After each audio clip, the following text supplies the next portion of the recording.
Alors bonjour encore une fois. Je vais vous montrer ce matin avec quoi je voyage.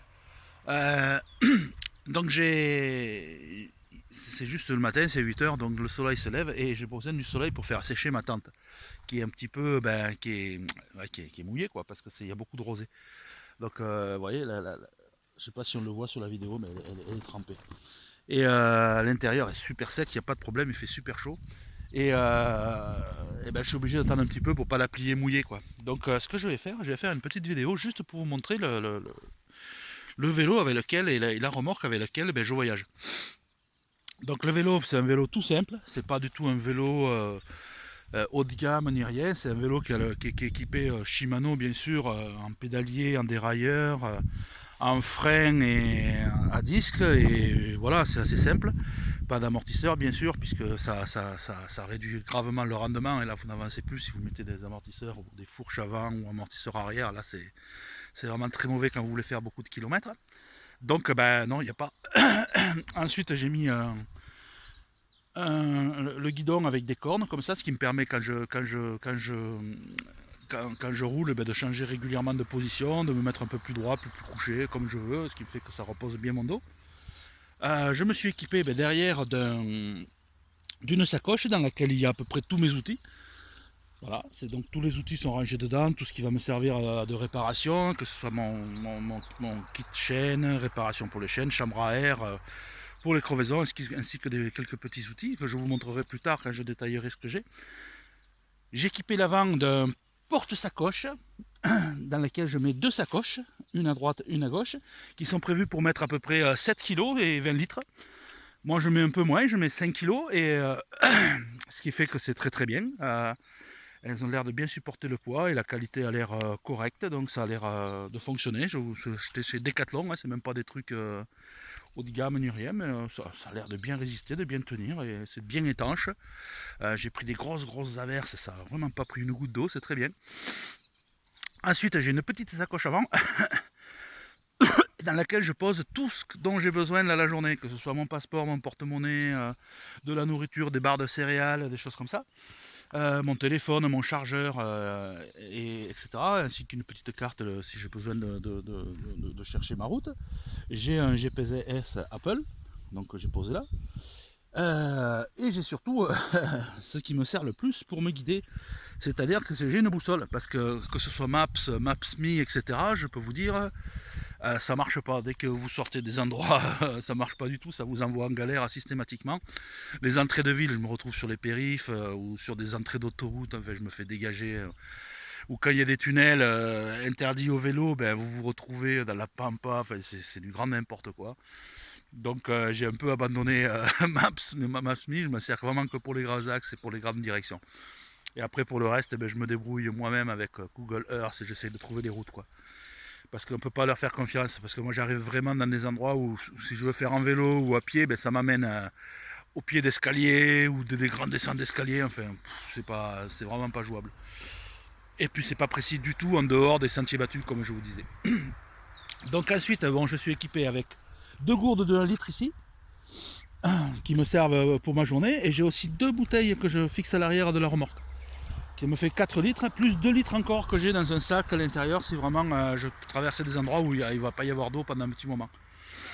Ensuite ben, j'ai un petit compteur dont je ne me sers même pas. Je regarde ma vitesse des fois, c'est surtout dans les descentes pour pas aller à plus de 50 parce que ça devient assez dangereux avec une remorque de rouler à plus de 50. Ouais, ça commence à faire comme quand vous avez une caravane, ouais, ça commence à tanguer dangereusement et là ça peut être assez dramatique. Donc je m'en sers pas, j'ai pas de pédale automatique. C'est vraiment pas utile quand vous avez une remorque ou des sacoches parce que vous avez vraiment besoin souvent de poser le pied à terre, de descendre, de faire attention. Et si vous avez des pédales automatiques, eh ben, vous allez vous brûler les genoux, c'est sûr. Hein. C'est vraiment dangereux. C'est pas du tout adapté au vélo comme ça quand on est, quand on est chargé. Donc j'ai une remorque qui est de marque Bike Original.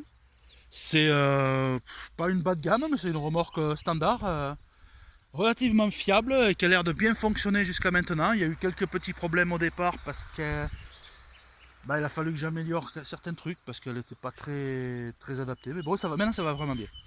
J'ai rajouté une béquille par exemple qu'il n'y avait pas, ce qui fait que si vous n'avez pas la béquille, ben, c'est impossible de poser le vélo correctement ou en ville ou même nulle part, vous êtes obligé toujours de coucher. Et ça c'est pas top quoi. Vous avez tout qui se renverse, ça fait c'est pas bien. Alors la remorque, elle est équipée à l'arrière d'un amortisseur, voilà, qui est réglable en hauteur. C'est-à-dire que quand je suis dans des terrains très creusés, caillouteux, voire du tout terrain, je la mets très haute et je peux circuler vraiment facilement, sans problème. Partout où passe le vélo, la remorque elle suit de la même façon. Elle suit vraiment la roue de la remorque suit vraiment la roue arrière. Parce qu'elle est articulée à cet endroit là ici. Ce qui fait qu'elle fait comme une chenille, elle suit vraiment bien. Donc c'est vraiment très bien. Et il y a une petite roue à l'arrière, ben voilà, c'est tout simple, et bien rigide. Et puis l'intérieur, ben, c'est un sac étanche dans lequel je range toutes mes affaires, ma tente, toutes mes affaires de nuit. Essentiellement, ouais, les trucs de nuit, les trucs dont je ne vais pas me servir dans la journée, comme ça elle est vraiment fermée, accrochée avec des tendeurs, et voilà, là c'est parfait. Alors elle est fixée, voilà, elle est fixée sur le vélo par un axe arrière, qui est ici, qui est vendu avec la remorque lorsque vous l'achetez. Alors je ne vais pas le démonter parce que vous voyez, j'ai tout fait tenir avec des riselants pour sécuriser. Parce que vraiment c'est un petit peu chaud, elle a tendance à se désatteler au moins d'une roue quoi. Et je me suis fait peur 2-3 fois. Donc là ça fait partie des choses que j'ai améliorées. J'ai rajouté 2 riselants, un à l'extérieur, un à l'intérieur, qui prennent ma sécurité et qui la bloquent. Comme ça la remorque elle ne peut plus s'enlever, c'est impossible. Ou alors il faudrait que les 2 riselants s'en aillent, ce qui est impossible. Et voilà.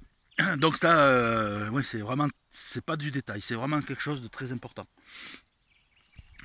Ben voilà, on a fait un petit peu le tour de la remorque et puis du matériel. Donc je transporte à peu près, j'avais calculé, j'ai une trentaine de kilos plus le poids de la remorque. Je dois avoir 38 kilos, 39 kilos à transporter en plus de moi-même et du vélo, quoi. Et ça se passe pas trop mal. Donc j'étais parti au départ avec beaucoup de choses inutiles que j'ai éliminées tout doucement, puisque je ne savais pas si j'en aurais besoin ou pas. Et puis avec le temps, on s'aperçoit qu'il y a des choses qui sont vraiment pas utiles. On les prend, on a toujours peur de manquer, mais en fait non, ça se passe pas comme ça. Vous voyez qu'il y a des choses qui servent à rien. J'ai pris même des vêtements, j'en ai pris trop. J'ai pris 3-4 t-shirts, en fait avec 2 ça suffit quoi. Même je me lave le soir et le matin ben, je remets le même, ou je change et puis il sèche dans la journée, puis voilà. On n'a vraiment pas besoin de beaucoup d'affaires. Et voilà, et puis maintenant je vous ferai une présentation plus détaillée de ce que j'ai à l'intérieur des sacoches, le matériel vraiment utile que j'ai, et ce qui sert et ce qui sert à rien et qu'il ne faut pas prendre. Mais je conseillerais, si quelqu'un veut partir en voyage, de ne pas hésiter d'en prendre beaucoup. Il ne faut pas hésiter, vous allez voir, au bout de 2-3 cols, vous allez faire un tri sélectif très rapide. Ça va vous casser les couilles d'avoir beaucoup de choses et beaucoup de trucs à porter. Et tout naturellement, vous allez éliminer ce qui vous sert à rien, c'est naturel. Ça va très vite se faire. C'est ce qui m'est arrivé, ça m'a fait... C'était une bonne leçon. Voilà. Bon allez, je vous souhaite une bonne journée, puis à très bientôt. Je vous décrirai tout ce que j'ai à l'intérieur de mes sacs, de mes sacoches, ma cuisine, tout le petit matériel dont je me sers tous les jours et qui est très utile. Allez, bonne journée, au revoir.